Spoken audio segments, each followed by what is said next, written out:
Better late than never. Almost didn't get this episode in. Things have been very busy lately. This has been a very productive week. Writing has been accomplished, writing's been done. Um, Creativity has been sparking a lot. And overall, the time of productivity has been utilized greatly. And I think that with this past week being as nice as it was, and the spring weather is slowly coming in and allowing itself to overtake us, I think that will only produce greatness. Will only get the mind working and going and not sitting around doing nothing. This week has been anything but that. And I didn't even know if I was going to get an opportunity to record this today, recording it later than usual. But here we are, and we can talk about some movies. Last night, revisited one of my favorite films, going back to 1974. Mr. Francis Ford Coppola's The Conversation. Great cast. You got Gene Hackman, John Cazale, Harrison Ford, and Robert Duvall in small roles. This was just such a delight to revisit. You know, Coppola making 4 films in the 70s, and all 4 are undeniable masterpieces. It would be one thing if the track record was good on its own right, man, but making 4 of the greatest films of all time, The Godfather, The Conversation, The Godfather Part 2, and Apocalypse Now, I mean, man, one of those alone would be impressive on a resume. The fact he did all 4 of those is something else. I actually, unbeknownst to me at the time, this past week, watched another of Coppola's films, an early film of his called The Bellboy and the Playgirls, which is a nudie cutie from, I think, 1964. I might be wrong about that. It's not fully Coppola's film. I mean, parts of the 1962, I apologize. Parts of the film are redubbed from a previous film, while other parts involve a bellboy working at a hotel who I believe is trying to be a detective, or he's doing some detective work with some women that are staying there. Truthfully, I wasn't a fan. It was very meandering. It was an hour and a half, and it felt like much, much longer. And the lead actor was a bit too theatrical for my liking. But it is interesting to see one of his early starts. I know he did a film before that, to my knowledge. And then he did, I believe, The Terror and Dementia 13, as well as Finian's Rainbow, a couple other films that I'm forgetting the names of. But The Conversation, we have Gene Hackman in the film, man, and he plays somebody who is a loner who specializes in surveillance, in audio surveillance. And the beginning of the film is a great setup to the whole film. We have a couple in the park, and they're having what seemingly a banal, kind of mundane conversation about various things, about one of the homeless men sleeping on a bench and other such things. And this conversation sets up the whole film, where Gene Hackman's character was hired to spy on these two, and there's something more going on, of course. We go back again and again to this conversation, and we learn more and more about Gene Hackman's techniques in uncover more information. Not necessarily the specifics of it. That's not what the film is. It's just he is somebody who is very dedicated and focused in his field, and is the best, one of the best. because he's a character who is always on edge, um, and doesn't show it. He is a very paranoid character. At the simplest questions, he will retort with more questions. Why did you ask that? Why do you want to know? And such. And these kind of characters are the most interesting because they are characters who are dedicated to their craft and their work in an obsessive way and shutting themselves off from the rest of the world. Early on, we have a interesting dynamic between him and a woman, and the film subverts expectations, and that character does not come back in the film. She asks the wrong question, and there is no second chance with him. And you can look at Coppola's 4 films that he made this decade, man, and you can look at specific sequences that highlight the films. And The Godfather, you have the great sequence when Michael goes to the restaurant and confronts the police chief and the other character who wronged him. And actually, funny enough, now here's something that totally blew my mind, man, which I never knew. That character who plays the police chief, and, well, I don't know if he was the chief exactly, but he was the character who roughed up Michael. That's Sterling Hayden, man, from Terror in a Texas Town, a 1958 film. And I just watched him in another film, man. What the hell did I just watch? I have to look this up now. I just watched him in another film, and I thought, oh my god, I never even knew that was him. That's right, the other film that I just watched him in, which I can't even talk about yet, which is a 1956 film, and you probably already know what it is, but not talking about 1956 films until I get to that episode. But it was just a funny connection. So anyways, you have that sequence in The Godfather, or you have the rooftop sequence with Don Vito in The Godfather Part 2, or the confrontation with Marlon Brando in Apocalypse Now, and the sequence in The Conversation that blows me away every time I see it, purely just on character interactions and dialogue, is the sequence after a surveillance convention where they go back to Gene Hackman and John Cazale's characters. They both work together in a warehouse doing surveillance, and they go back there, and the whole way it begins and ends it tells us so much about Gene Hackman's characters. I love the way that this character is written, where he is the smartest character in the room. He is a focused character. He doesn't partake in trivial matters of drinking and, I should say, over drinking and of women and conversations with no point.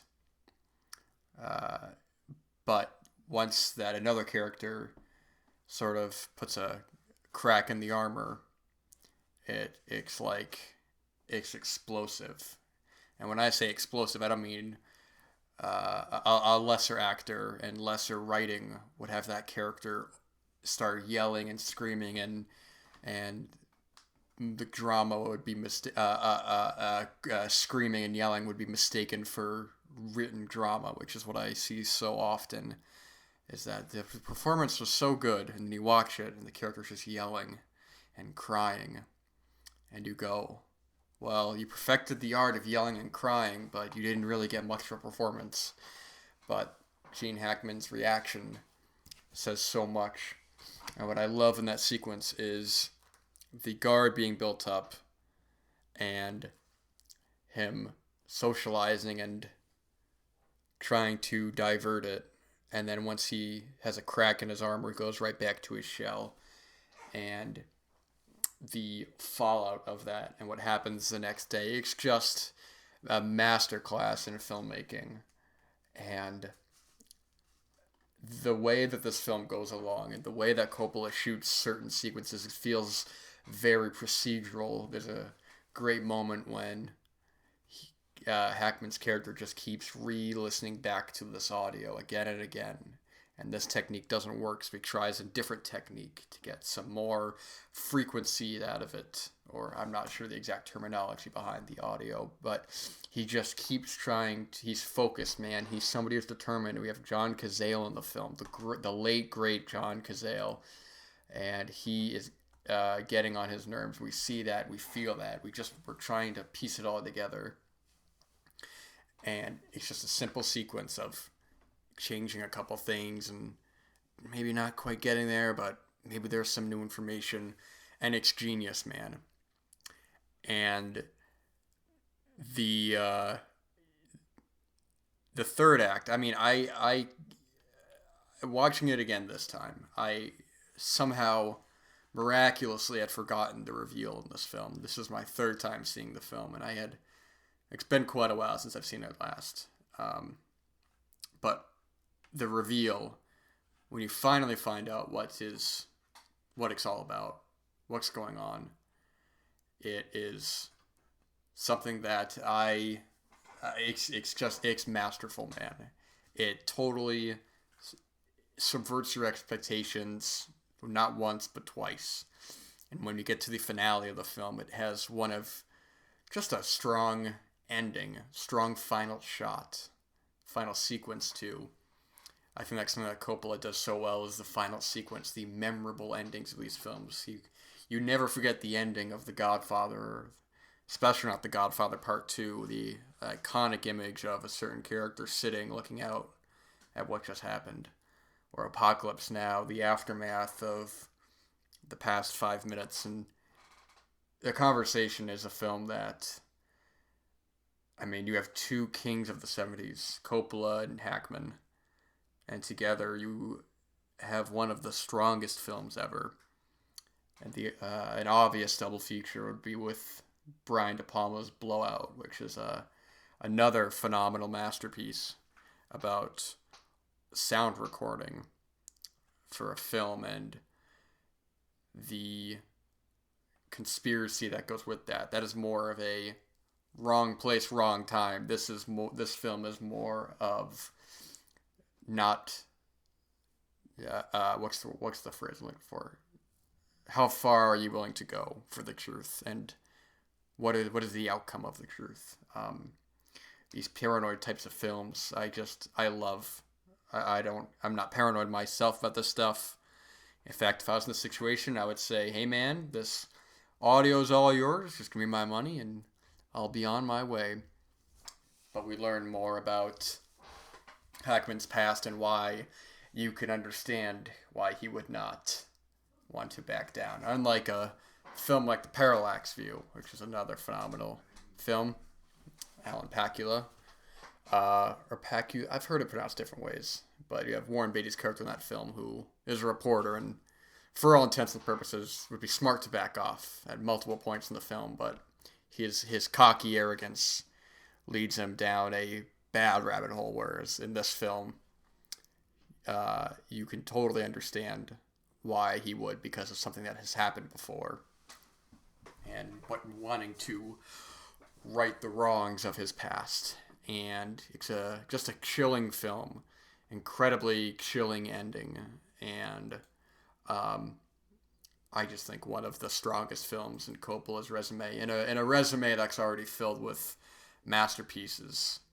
I think Coppola truly is one of the geniuses of cinema, and I look forward to his new projects that he's working on. That he is, I don't know what it's called. I think it has Moon in the title, but I'm very curious. I recently watched Twixt a little while ago, because if you guys know me, I'm a big Vincent Gallo fan, and I heard it was a pretty good film, a new Coppola film from 2009, I believe, and I won't talk about that because my memory isn't the best on that film, but man, Twixt is not Twixt. Oh, geez Louise, man. Jeez Louise, I'm talking about Tektro. Oh my gosh, I'm sorry folks. That Twixt is a film he did later with Val Kilmer. Oh my gosh, how embarrassing. I apologize. Tektro is the film I'm talking about. One word title with the T in the beginning. Tektro is the film. I've heard Twixt isn't very good. I haven't seen that film yet, but Perhaps I'll get to that at some point. But The Conversation is a must watch. It's a film that gets better every time I see it, and a film that, like Hackman's character going over the audio again and again, it's a film that you're gonna want to go over again and again, and just enjoy getting watching the mystery unravel right to the very end.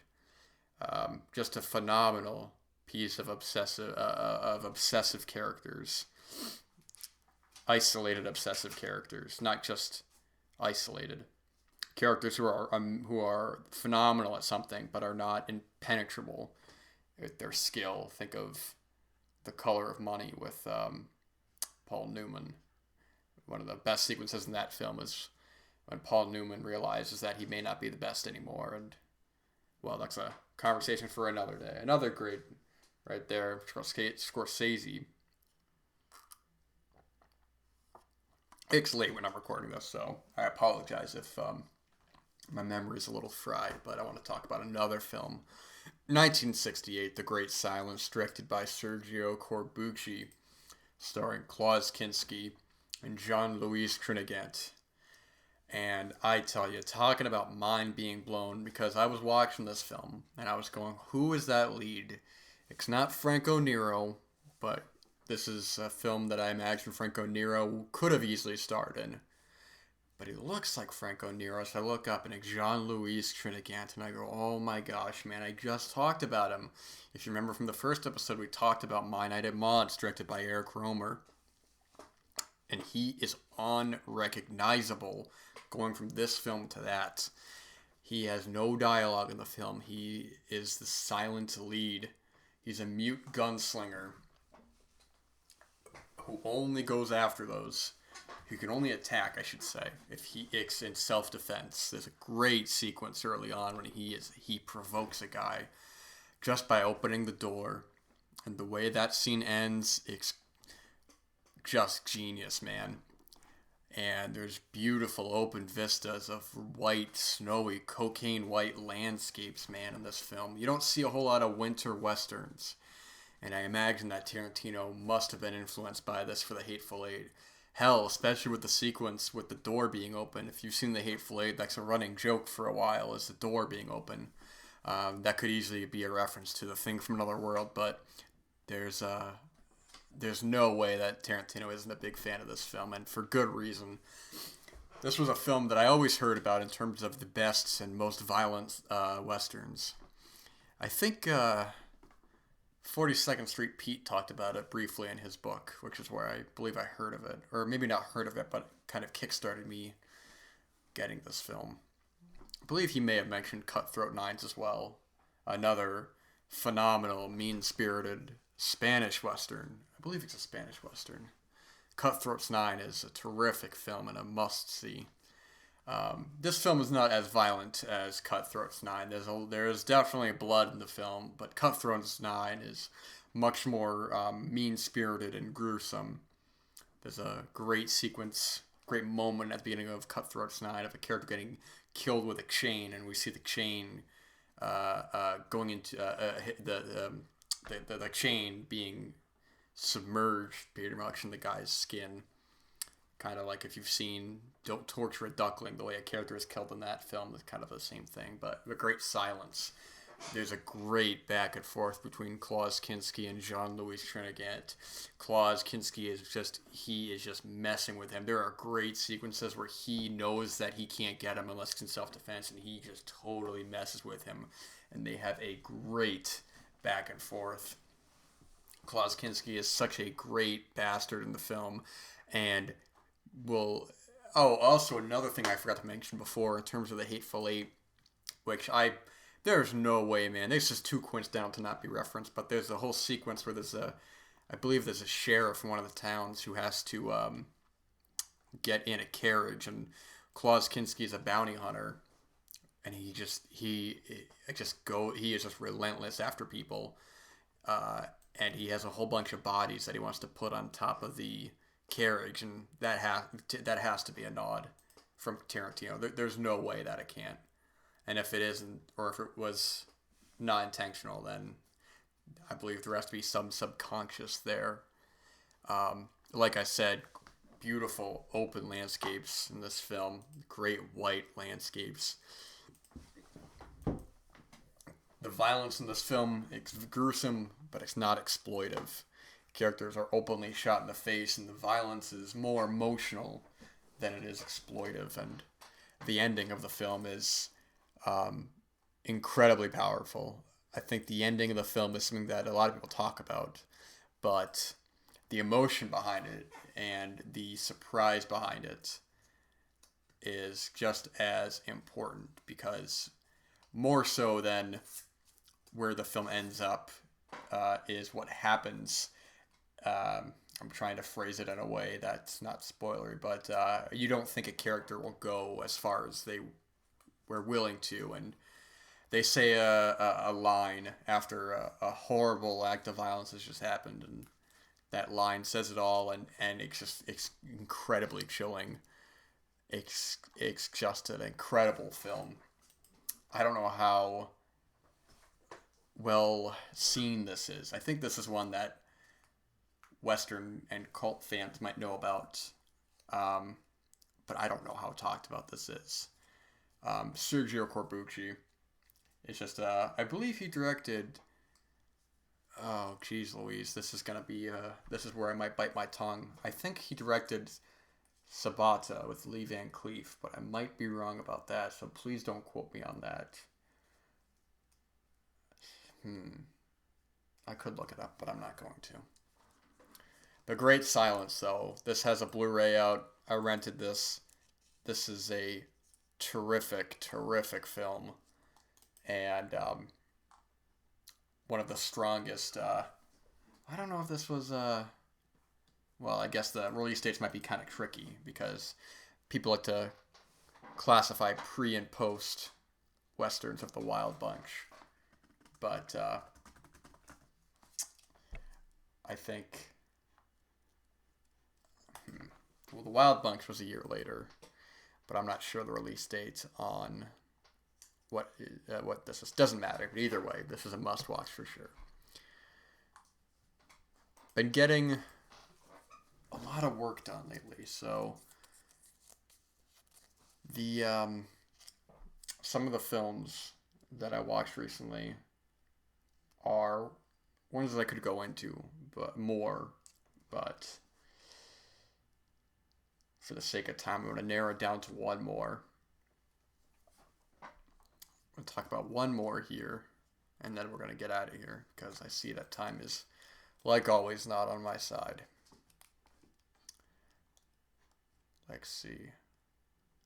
We'll talk about the new Linklater film. This is a new release from 2022. Apollo 10.5, A Space Age Childhood. And Linklater is so interesting, because he's a filmmaker, and I haven't seen all his work. There's a couple of his films I still haven't seen. Ironically, this is an animated film as well.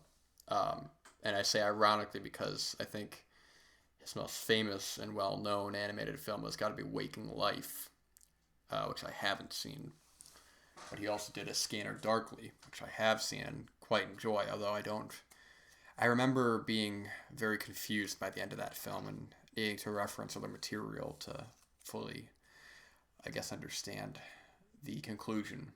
But now I'm not sure the style of animation here. I believe this may have been partially rotoscoped, but I think some of it was also green screened as well. I'm not exactly sure on the specifics of it, because some of it looked like a traditional rotoscope choppy way, but then other times it looked very digital, whereas A Scanner Darkly, to my knowledge, was entirely rotoscopes. Don't quote me on that. I'm not much of an animation expert on that, but Apollo 10.5, it's a reflection on a childhood that's partially fantasy, partially historical, about a secret mission between Apollo 10 and 11, where you have this kid who gets recruited by NASA to do a run to the moon to, I believe, test the equipment or something along those lines. But we follow his life and his family and different passages and memories that he has. It's a film where a film like this where I get frustrated where people say, "Oh, there wasn't a story. They were just passages. They were just there was no um, people are they try so hard to look for a story in films that are not specifically trying to do one, and what Tarantino I guess would call a hangout film in a way, um, which I don't care. If, I'm more interested in the characters than I am a story, man. Because if your characters suck, I don't care how good your story is. I'm not gonna want to be on that journey with those characters. That's why films like Two Lane Blacktop are some of my favorites. Two Lane Blacktop is one of my all-time favorite films because I love the characters in that film. I love the journey they go on, and I love the ambivalence and of their way of life. And it's a film that I think needs to be seen more than once to be able to appreciate. Because you watch it on the first time, man, you ain't gonna get. I don't know how much you're gonna get out of it. You have to surrender to the film. And I'm going off on a tangent, man. I'm running out of time, and here I am talking about Two Lane Blacktop. But Apollo 10.5, it's not great, but it's very good. I think the strongest parts of the film are the montages of reflections that this character has. I don't know the character's name, but it's narrated by Jack Black, who does a very good job at narration. I'm surprised he does not do more voice work because he is very good in the film. But we get to these passages in the film where you have kind of like flashes of memory, where you just have moments in time of in the fictional part of just looking back on a time and a place in this part of the country. I forgot where the part of the country was, wherever NASA was. When it got into the second half, that was more into the journey and about the 10.5 trip. Still good, but lost me a little bit. I think when, ironically, Linklater does a better job here looking back on a childhood than he did with Boyhood, which was a film I wasn't particularly a fan of. But what he always is good at, besides Boyhood, is dialogue. I think that's why the Before trilogy is so strongly acclaimed, because of the strong writing, especially Before Midnight. And the dialogue here, it feels honest but not realistic. But it's funny because then Linklater will do works like Dazed and Confused and Everybody Wants Somewhere. It feels more natural. It feels more honest. And even though I wasn't a fan of Everybody Wants Some, that was a film that I had a lot of respect for because there are moments in the film that feel very honest with the characters, and the interactions felt real. Characters don't get their comeuppance that they would in traditional films, but they are just existing with each other. And Dazed and Confused, of course, is just one of the great 90s films. It's just a film that just gets better and better every time I see it. And maybe I'll warm up to Everybody Wants Some, but the time hasn't come yet. But the time has come for the end of the episode. And never enough time. So use the time you got sparingly. Use it creatively. Sparingly is not the right word. Use it to the best of your abilities. Work on your craft. Work on your art. Don't settle for just hanging out. Don't settle for non-productivity. Work on your art. Work on whatever craft it is you're trying to home in. Home in, that's not a word. I better get out of here before I start stumbling over my words, but that's all I gotta say.